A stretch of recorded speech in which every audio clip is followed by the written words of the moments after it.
Welcome to Order in Chaos, episode 17. Right. Today's episode is titled Why Value for Money is No Longer Enough. So it's a bit of a commentary on how business is used to be run and how business is run nowadays. And then we'll talk about some branding lessons that we can learn from it. In the past, for a long time, businesses won by being practical, affordable, and efficient. Right. In many markets, especially across Asia, like value for money was the default way that businesses were able to compete in the market. It made sense when customers have fewer choices and less information, but nowadays the market is different. So it's more crowded, it's more comparable. Customers can easily compare products, services, pricing, reviews, feedback, everything is all made available for everyone to see, which is why we were saying that now the meta shifted from being affordable and being value for money into creative vision. That will be the new meta of businesses nowadays. Based on that, what can business owners take from it and then apply into their own business to make themselves more distinct? Okay, so we actually talked about this in one of the previous episodes where we talked about like whatever Chinese brands that you see in your own country out of China is actually the winner of that, maybe the entire Guangzhou, the entire, what do they call it? Province. They've already succeeded in the Yeah, Chinese they've already market. have 3,000 stores. Because I actually read a report recently that one of the, I forgot which of the brands, it was one of them. They were making 8.8 million losses in Singapore, but people tend to forget that they are profiting like 3 billion in China. Yeah. So to them, as what we mentioned in the previous episode, it's a rounding error. It's just a marketing expense, so that they are able to penetrate Indonesia, Thailand, Malaysia, where the market is bigger, right? And of course, there's more trust lah. So they're using Singapore gain trust, right? So I think anymore. I'm sure a lot of us have parents or business owners that mention, if my product is good, it will sell itself. It's not exactly true in today's age anymore, because your product is good, someone else's product is good. Everyone is overloaded with information today, right? How many people actually just spend their nights doom scrolling, right? And then at such elevated dopamine levels, right, that our brain is unable to evaluate a lot of things that were previously requires more thinking. Right now, they don't want to think anymore because they feel so stuffed every single day, right? So what happens? It boils down to heuristics. Heuristics means what? You might claim that you're value for money, but people will start, due to all the scandals over the years, right, or like something that a black sheep in the industry has done, people will start questioning, is it there's something wrong with your product? Especially in Singapore, there's a lot of police advisory that say if something is too good to be true, it most probably is, right? So a lot of times people will start to apply this, even though it's not the way to apply this teaching, because that's very specific to scams, right? But they apply it to pretty much everything else. Whenever they see there's something that they think is Too good to be true for them, right? But then they just assume that, what's the catch? yeah, well, are you trying to scam me, Yeah. So that's the current environment that we live in. So I think we need to focus on is how to make yourself distinctive enough that people believe in not just your product, your company, and you as the founder of the business, right? It really ties in with a lot of things that we have been speaking about, right, in this podcast where founder-led branding due to the involution in China, right? Or actually, a lot of countries are facing involution. Like it's not just in China, right? A lot of Singapore companies are facing involution. That's why they are exporting. I won't say exporting, but more of like they are venturing out into the other markets.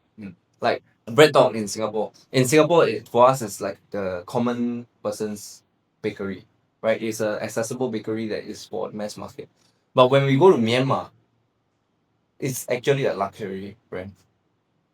Similar, you're sure it's not a luxury brand in Singapore? Back then, back then. right?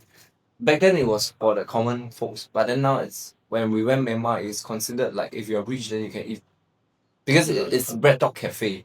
It's no longer like Bread Dog Bakery kind of. Back to the topic about like what business can do, right, to focus on creative vision. It's more of because we are in an era where it's a cult like thing. People want to stand out. People want to be different. People don't want to be mainstream. They want Because to be part of something. Yeah, they want to be part of something greater because we are living in a world with material abundance, right? Anything you want, you can probably buy it cheap from Taobao. Furnitures you can buy from Taobao. What else can you not buy from Taobao? You can buy a house from Taobao, by the way, for those who didn't know. So if we are living in a world with material abundance, and we are living where, like, for the digital native audience, right? That's the new up and coming generation with spending powers. The boomers should be targeting millennials because we are now the ones with the spending power, right? So us as millennials, who should we be targeting? Right? As The younger which is the generation. younger generation, right? You shouldn't be targeting your own generation. Of course, you There's good and bad to it, yeah, I guess. you target your own generation is for sales, is for revenue, and also you, of course, because you understand yourself best, right? But for future proofing your business, you need to understand what makes them tick.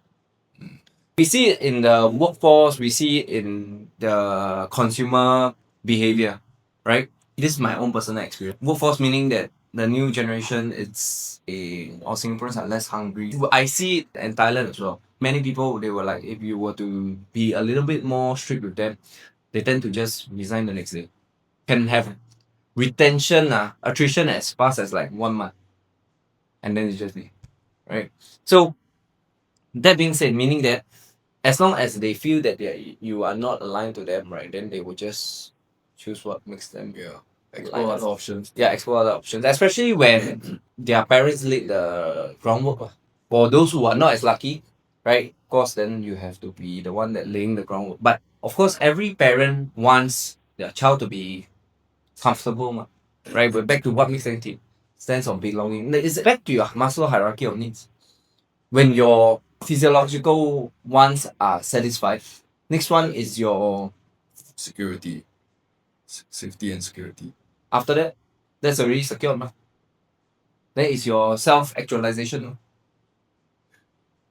At the top of the At the top it is, yeah. At the top pyramid is actually, I mean, for those who are not aware of marketing in the Maslow hierarchy of needs, right? It is still relevant to today's age. But now we in the age of abundance, right? Self-actualization actually takes priority. Self-actualization, what does it mean for those who are not aware? Is that people want to feel that they mean something. What do they stand for? What do they mean? Right? Because with all the woke culture and all that, whatever that's coming down the world, right? That's why for us, we are labeled. I mean, the future generations are labeled the strawberry generations by the previous generations purely because they did not have a choice. They had to survive. But now that survival is already given for a lot of those in first world countries, I would say that most of Southeast Asia is comfortable to some extent, right? So then what comes next, other than survival, is expression needs, right? So for your brand, you must mean something, meaning that if you want to mean something to someone, it means that you cannot mean something to everyone. So you must choose, what do you stand for? Of course, value for money now is a given. You get what I mean? Because value is no longer determined by quality of the product. Emotional value is starting to become category by itself. If emotional fulfillment, rather than solving the problem. Solving the problem is a given. But what emotional fulfillment do I get out of using this service or product? That's the question that needs to be answered for by every brand now. In the past, it's not. Right? In the past, it's like, as long as I get the job done, right? Do it cheaper, you do it faster, Yeah. and you get a deal already. Now it's not. It's no longer this game. It's like other people can do it, right? But when I'm experiencing your product, what kind of feeling do I go through? Let's say we just use luxury brands, for example, right? There is this phenomenon of live action role play, LARP, LARPing, right? So what does it mean? It means that people, for the sake of, it's not really flexing. Like, it's not like a flexing for selling, to sell a course, to sell like a guru kind of mentorship. But it's, some of them are really they just want to live in a fantasy world because of the advent of social media. Right? Meaning that what do? They buy Lamborghini car for $30 on Amazon. They buy the bags that comes with LB, but it's empty inside, right? But it's just the LB paper bag. Right? For example, you have seen those videos, right, where they just sit on a lap and then take picture, but actually doesn't belong to It's them. rented or like Or it was rented, or like they rent a studio, a set that is within a private jet, but actually it's just a set. It's not an actual jet. actual jet. Yeah, it's not, I don't know, actual jet or the jet is actually grounded. That's why you see their their background is like stationary. Oh. Right? It's not like moving on. Yeah. So this thing has caused a lot of luxury brands to rethink what it means to be considered a luxury brand. Right? So now luxury has evolved past material because they also understand that the material age has coming to end. Especially for those that came from material abundance. Even if their parents were middle class, they were brought up in comfort. They want experiences that is something unique to that brand. So let's say for example, instead of selling your products, like your value to a physical product, tie it to an experience that cannot be replicated. For example, let's say if you're a luxury brand, you would bring in VIP clients, right? Invite all of them to Paris Fashion Week, London Fashion Week, Milan Fashion Week, whatever, right? Those are the experiences that differentiates the people who are able to afford, of course, right? To from those that are trying to be lah, like trying hard lah, right? So because those are not something you can replicate. So I think that's the way that brands must start thinking as well. Like how can you make your clients experience your product other than simply wearing it or eating it beyond that the original mode of consumption. So an example, right? Dining used to be a very simple experience, right? It used to be just the taste of the food, right? I use this as an analogy. You must taste good. If it tastes good, then it doesn't matter where I eat it. Then it has evolved. Ambience. Ambience includes what? Sound, temperature, the quality of the seat that you are sitting on, right? The table, how your food is served. Then it has evolved to what?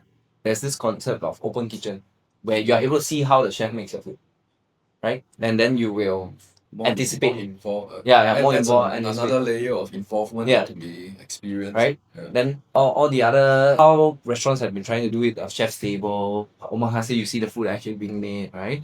Then next level, tell a story. These concepts. Yeah, concepts. Other than the food, they also sell the story. Also. Yeah, like all the ingredients, or like farm to table. Yeah.